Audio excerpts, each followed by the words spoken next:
बिस्मिल्लाहिर्रहमानिर्रहीम। सैयद तस्नीम दर्शा अपने यूट्यूब चैनल से आपके सामने है। आज दो डेवलपमेंट्स हुई हैं। एक तो जनरल आसिम मुनीर की जो एस्टेब्लिशमेंट के अंदर जो है ना उनको बहुत बड़े चैलेंजेस का मुकाबला करना पड़ रहा है। दूसरा जो नवाज शरीफ और आसिफ अली जरदारी के ऊपर से मुज़ाकरात टोटली नाकाम हो चुकी हैं, जिस पर सब सर पकड़ कर बैठ गए हैं, करें तो क्या करें। क्योंकि आप देखें कि जैसे ही DGI SPR ने ऐलान किया कि हमने एक अपना लेफ्टिनेंट जनरल और 3 ब्रिगेडियर और उसके अलावा 15 दूसरे जो स्टैब्लिशमेंट के लोग हैं उनको हमने अपना ज़ेर हिरासत लिया है या उनके ऊपर हमने इंक्वायरी बिठाई है, तो उधर से भी बड़ा ज़बरदस्त किस्म का इनके खिलाफ जो है ना वो जो पूरा एक टोला है जो एस्टेब्लिशमेंट के अंदर वो इनके खिलाफ खड़ा हो गया। उन्हें इनको बता दिया कि आप मुकम्मल तौर पर नवाज शरीफ की हमायत कर रहे हैं, आप मुकम्मल तौर पर जो आर्मी एक्ट के तहत जो हमारी सर्विसेज हैं उस लिहाज से आप इस तरह किसी की इस तरह मुखालफत नहीं कर सकते जैसे आपने इमरान खान को निशाना बनाया हुआ है। जिस पर जनरल आसिम मुनीर बड़ा परेशान है कि मैं ये किस चुंगल में फंस चुका हूँ, क्योंकि वो इधर से जल्दी जल्दी चाहता है कि इमरान खान की गवर्नमेंट को, बल्कि इमरान खान को मैं खत्म कर दूं और जल्दी जल्दी जो है ना नवाज शरीफ साहब दोबारा प्राइम मिनिस्टर बनकर सामने आ जाएं। और ये चीजें जो है ना उसके बारक्स जा रही हैं, क्योंकि आर्मी के अंदर भी उसको बड़े बड़े अब चैलेंजेस का मुकाबला करना पड़ रहा है। जिस पर जो DGI SPR ने जो अपना प्रेस कॉन्फ्रेंस की थी जो बुरी तरह नाकाम हुई, अब वो भी देख रहे हैं कि ये जो हमने नाम तो नहीं बताए, जिस पर जो एस्टेब्लिशमेंट के अंदर आर्मी के अफसरान थे उन्होंने बोला कि आपने जो अंदर जिक्र किया है आप जरा ये बताएं कि वो कौन लोग हैं। उधर से जो DGI SPR ने ऐसी बस हवा में ही बात कीजिए कि मैंने तो ऐसे ही जिक्र किया, अभी मैंने नाम नहीं लिए। वो कहते हैं कि आप नाम बताएं जिन लोगों ने आप समझते हैं कि गद्दारी किया है, जिन लोगों ने आपकी जो हुक्म अदूली किया, जिन लोगों ने कोर कमांडर का साथ नहीं दिया, वो कौन से लोग हैं। आप ऐसे जाकर एक फेलियर किस्म की आप प्रेस कॉन्फ्रेंस करके कौम के सामने आ जाते हैं। पहले यही कौम एस्टेब्लिशमेंट आर्मी के साथ बहुत ज्यादा प्यार करती थी, अभी आपने बहुत ज्यादा अपना जो है डिस्टेंस बना दिया है कौम की और एस्टेब्लिशमेंट के अंदर। तो हमें ये चीजें देख रहे हैं कि आप टोटली तौर पर नवाज शरीफ का साथ दे रहे हैं और आप एक पार्टी को जो है ना उसकी आप परखचे उड़ाना चाहते हैं और PTI के ऊपर आप जुल्म डाल रहे हैं, उनके लोगों के ऊपर जुल्म डाल रहे हैं। और इसी तरह इमरान रियाज खान का भी जो मीमा अभी तक हल नहीं हुआ, जो जजेस ने बोला था कि ईद तक आ जाएंगे, तो पहले उन्होंने इतला दी कि इमरान रियाज खान साहब आ गए, मगर बाद में उन्होंने बोला जी हमारी ये तरदीद करते हैं कि हमने ये गलत बयानी की है, हमें नहीं पता कि वो नहीं आए, तो उन्होंने बता दिया कि इमरान रियाज नहीं आए। अब जो उधर दुबई में जो दुबई प्लानिंग हो रही है, लंदन प्लानिंग के बाद उधर भी बुरी तरह नाकाम हो चुकी है, क्योंकि नवाज शरीफ चाहता था कि मरियम नवाज को प्राइम मिनिस्टर बने या फिर मैं बनूं, और उधर से अपना आसिफ अली जरदारी ने भी बोला कि बिलावल भुट्टो की अब जरदारी की बारी है, क्योंकि हमने शहबाज शरीफ को प्राइम मिनिस्टर बना दिया है। तो अभी जो कॉन्ट्रैक्ट के मुताबिक जो है वो हमने फैसला देना और फैसला करना है। ये चीजें सारी जो है ना अपना कौम देख रही है और सुन रही है। नवाज शरीफ भी बड़ा परेशान है,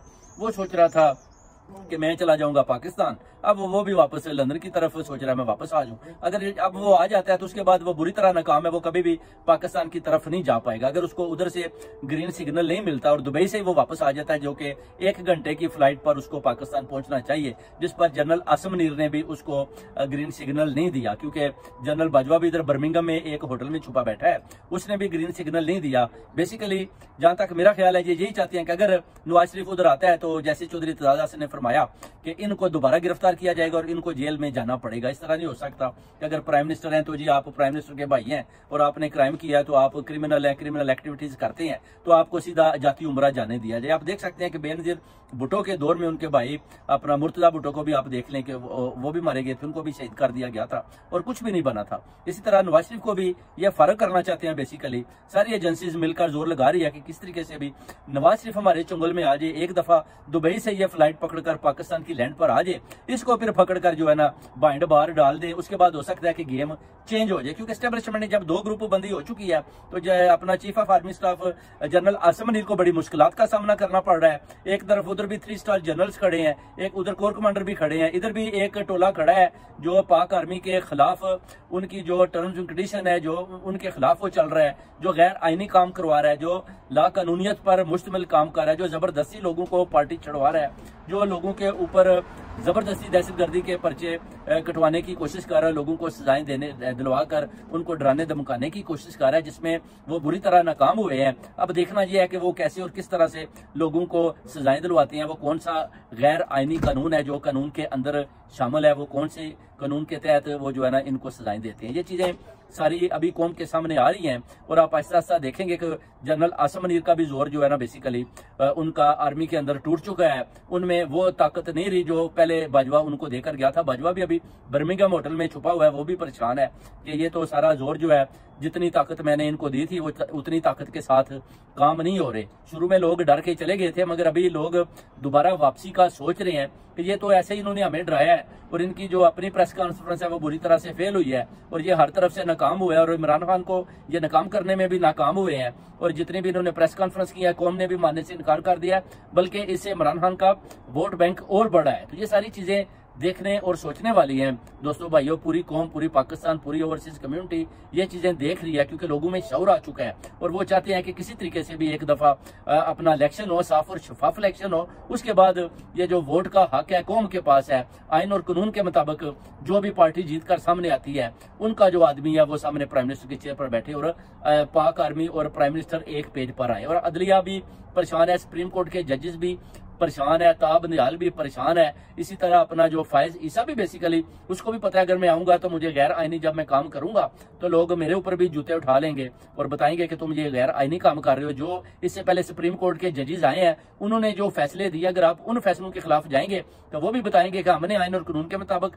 जो बुक है, लॉ किया है, आइन किया, उसके मुताबिक फैसले किए और आपने उन फैसलों को गैर आईनी करार देते हुए एक और गैर आईनी काम किया और आईनी किताब के ऊपर गैर आईनी फैसले करके इन लोगों को, चोरों डाकुओं को दोबारा बहाल किया और जबरदस्ती इस कौम के ऊपर मसलत किया। क्योंकि सारी कौम कहती है कि हमारे बच्चों का मुस्तकबिल जो है इमरान खान है, मगर पाक आर्मी यानी आपके जनरल आसिम मुनीर और फैसल नसीर और ये कुछ लोग बाजवा और सारे फरमाते हैं जी कि नहीं, आपके बच्चों का जो मुस्तकबिल है वो आसिफ अली जरदारी और नवाज शरीफ है। ये जबरदस्ती लोगों के ऊपर ये इनको मसलत करना चाहते हैं, मगर कौम इनको एक्सेप्ट करने को तैयार नहीं है, ना ही ओवरसीज कम्युनिटी इनको एक्सेप्ट करती है। इसलिए इन जर्नैलों को और इन पीडीएम हुकूमत को सोचना होगा कि आप लोग किस तरह और कैसे जो है ना इस हुकूमत को और आगे लेकर जाते हैं। मुर्शद का बुरा हाल हो चुका है, साकडार बुरी तरह नाकाम हो चुका है, मुफ्ता इस्माइल बड़ा जबरदस्त किस्म के वज़ीर खजाना थे, उनको उन्होंने जबरदस्ती निकाल दिया और उसके बाद देखें मुर्शद इनसे नहीं चल रही। भीख मांग मांग कर आप कितनी देर मुर्शद चलाएंगे? अगर आप चलाते भी हैं तो गरीब आवाम के तो पल्ले कुछ भी नहीं पड़ रहा, उनके पास तो खाने को रोटी भी नहीं है और जो पैसा आप IMF से लेते हैं वो बेसिकली आप ब्यूरोक्रेट्स आपस में ही बांट लेते हो और जो बच जाता है वो लेकर आप एवन फील्ड में भागाते हो, अपनी जेबों में डाल लेते हो। तो ये काम ज्यादा देर चलने वाला नहीं। IMF का पैसा लेने का भी कोई फायदा नहीं है अगर आप गरीब आवाम को कुछ भी नहीं देते और उनके हिस्से में कुछ भी नहीं आता। बहुत बहुत शुक्रिया भाइयों। इंशाल्लाह ताला कल आपको बताएंगे कि इमरान रियाज खान के हवाले से कि इनको इन्होंने क्यों नहीं छोड़ा, वो किधर है और क्यों और किसकी कैद में है। बहुत बहुत शुक्रिया। खुदा हाफिज। पाकिस्तान जिंदाबाद, पाक आर्मी जिंदाबाद।